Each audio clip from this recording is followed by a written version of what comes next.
I had just moved into my little slice, a modest property, just outside the strict reach of the local homeowners association.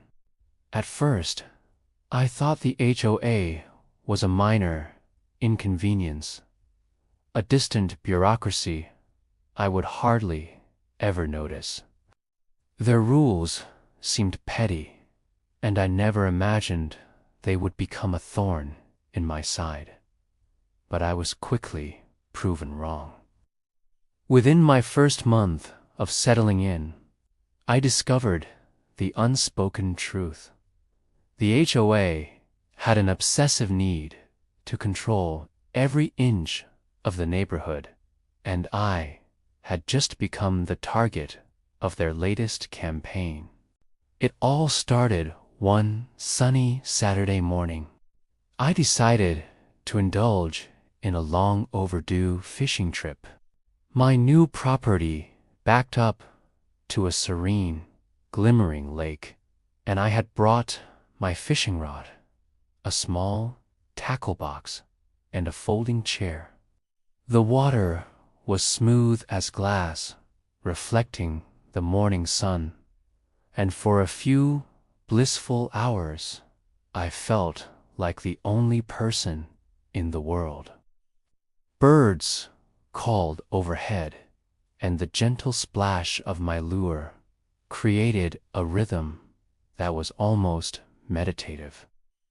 I had no idea my quiet pleasure would spark a war. Later that afternoon, a crisp letter arrived in my mailbox. It bore the HOAS seal and a tone that immediately set my teeth on edge. They were fining me for unauthorized recreational activity on community property. According to them, the lake fell under HOA jurisdiction, and my fishing constituted a violation of their mysterious rules. The fine was small in monetary terms, but the insult was enormous. I read and reread the letter, incredulous. The lake had never been part of my purchase agreement with the HOA, and from my perspective, it wasn't their property to claim. Still, they insisted, in all caps and bureaucratic flourish, that I had overstepped my bounds. I responded politely, attempting diplomacy first. I wrote back, pointing out that I owned the land adjacent to the lake, and that there was no explicit restriction preventing me from enjoying it. I included a small map of my property lines, hoping that reason would prevail. I waited for a response, imagining that they would see reason and rescind the fine.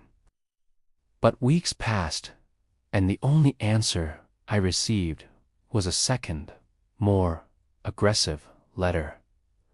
They doubled the fine and hinted at legal action. That's when I realized diplomacy wasn't going to work. The HOA didn't care about fairness. They only cared about control. I took a long drive that evening to clear my head, wandering along the winding roads surrounding my property. I passed the lake and watched its mirrored surface glimmer in the fading light. That's when an idea struck me. If they wanted control, I would take control in return. If they thought they could dictate what I could do on or near that water, I would remove their power entirely.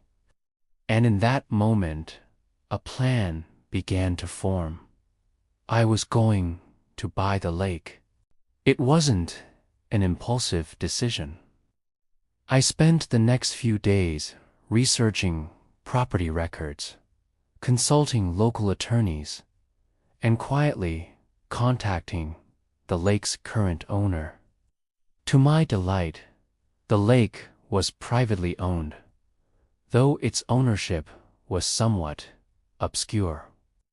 Tangled in a decades-old trust that the HOA had apparently overlooked. Negotiations were surprisingly straightforward. The current owner wanted to retire and sell, and the HOA had no legal claim whatsoever.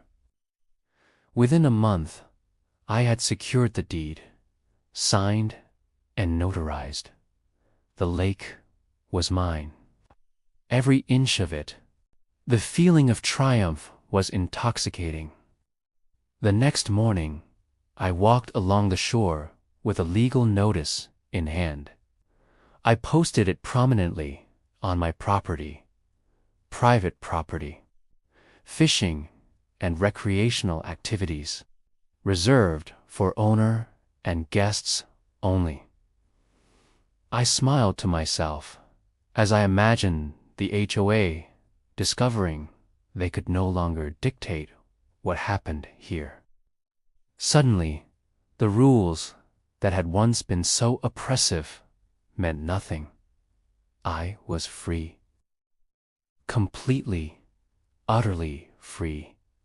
Of course, the HOA didn't take my new ownership lightly. Within days, their representatives appeared at my gate, a mix of outrage and disbelief plastered across their faces.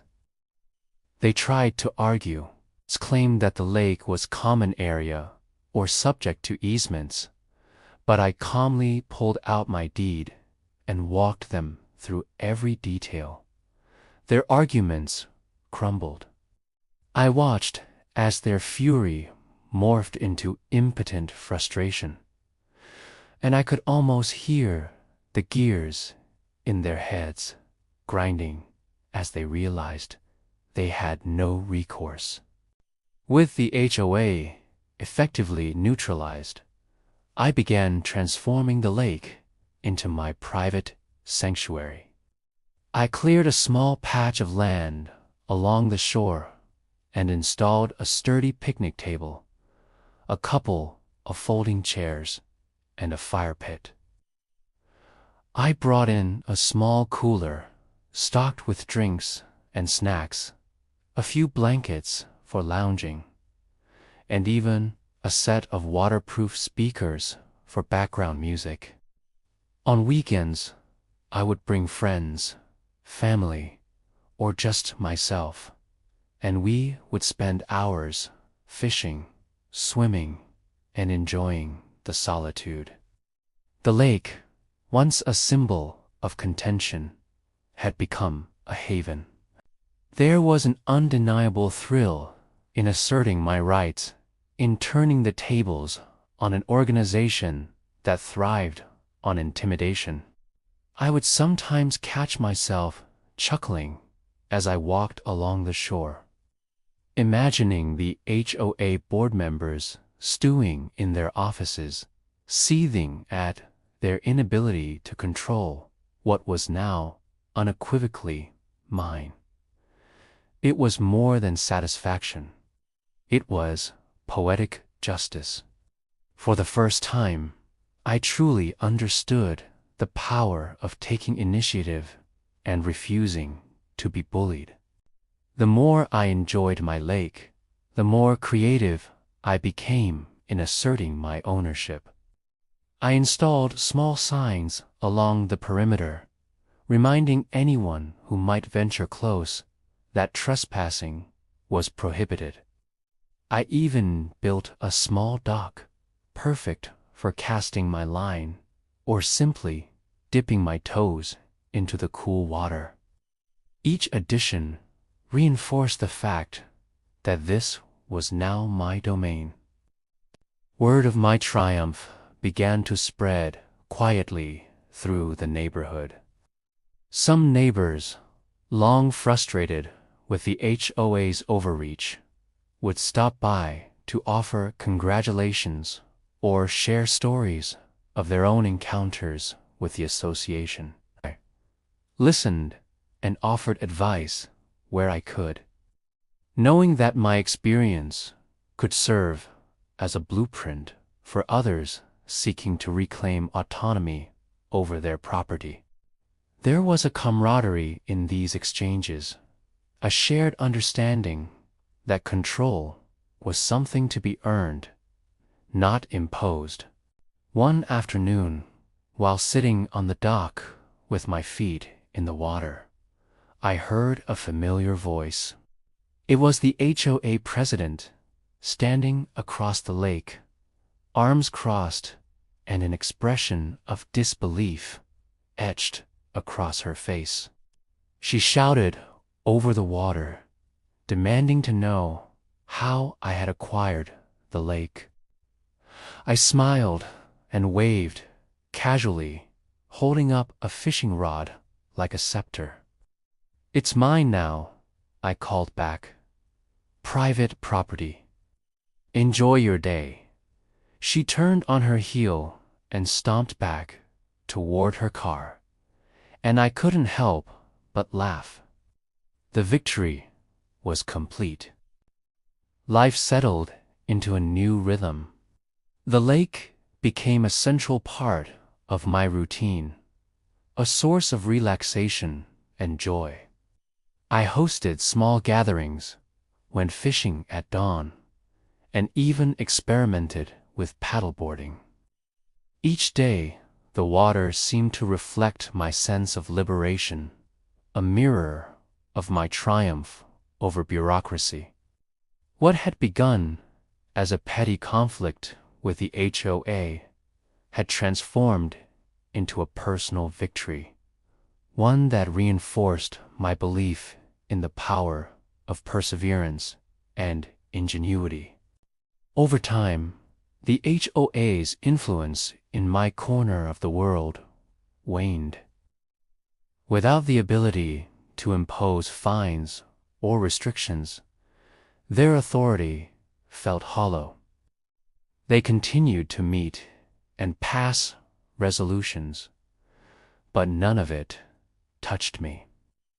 I had turned a challenge into an opportunity, and the lake stood as a testament to the principle that ownership and initiative could overcome even the most obstinate adversaries. Even as months passed, I never lost my sense of satisfaction. I would stroll along the water's edge at sunset, letting the gentle lapping of the waves soothe my thoughts. The lake, once a battleground, had become a sanctuary. I could hear the birds call, see the occasional deer in the distance, and feel an almost meditative calm. It was a stark contrast to the tension and frustration that had marked the beginning of my conflict with the HOA. Sometimes, when the wind rustled through the trees, I would remember the fine, the letter, the smug certainty of the HOA that they could dictate my life. And I would smile, knowing that the lake, in all its sparkling beauty, was now mine. Mine to fish, mine to picnic by, mine to enjoy without fear of interference. I had turned the tables completely, using strategy and patience to assert my rights. The petty bureaucracy that had once loomed over me was now powerless. Neighbors who had once nodded nervously at the HOA's authority began to stop by more often. Some asked questions, others simply shared in the joy of a picnic by the water. I realized that my victory wasn't just personal, it had a ripple effect. A quiet statement that autonomy and ownership could be reclaimed if one was willing to act decisively. The lake was no longer just water and trees. It was freedom made tangible, a symbol of standing up to unnecessary control. As the years went by, I maintained the lake meticulously. I added small touches of garden near the picnic area, a hammock tied between two old oaks, and a few lanterns for evening gatherings. Each element reinforced the sense of sanctuary and serenity. Friends and family would often remark on how perfect the spot had become, and I would smile, remembering the letters, the fines, and the HOA's futile attempts to assert control. Ultimately, the story of the lake became a legend in the neighborhood, whispered among residents as a cautionary tale about the limits of power and the rewards of initiative.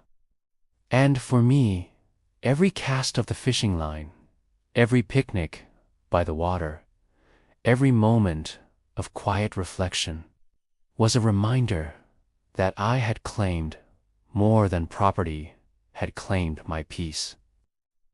In the end, it wasn't just about owning a lake.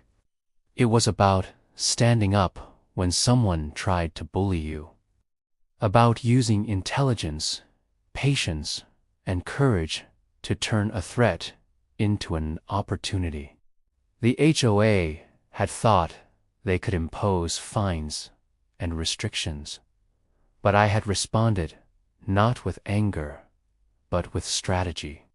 I had transformed confrontation into triumph, proving that the pen, the deed, and decisive action were mightier than bureaucracy. The lake, shimmering under the sun, was a testament to that truth. And as I sat there, the water calm and golden in the evening light, I realized that this victory was the kind that lasts. It wasn't fleeting. It wasn't superficial. It was complete. The HOA could fume and write letters, but the reality was simple. The lake was mine. My picnic spot was my sanctuary.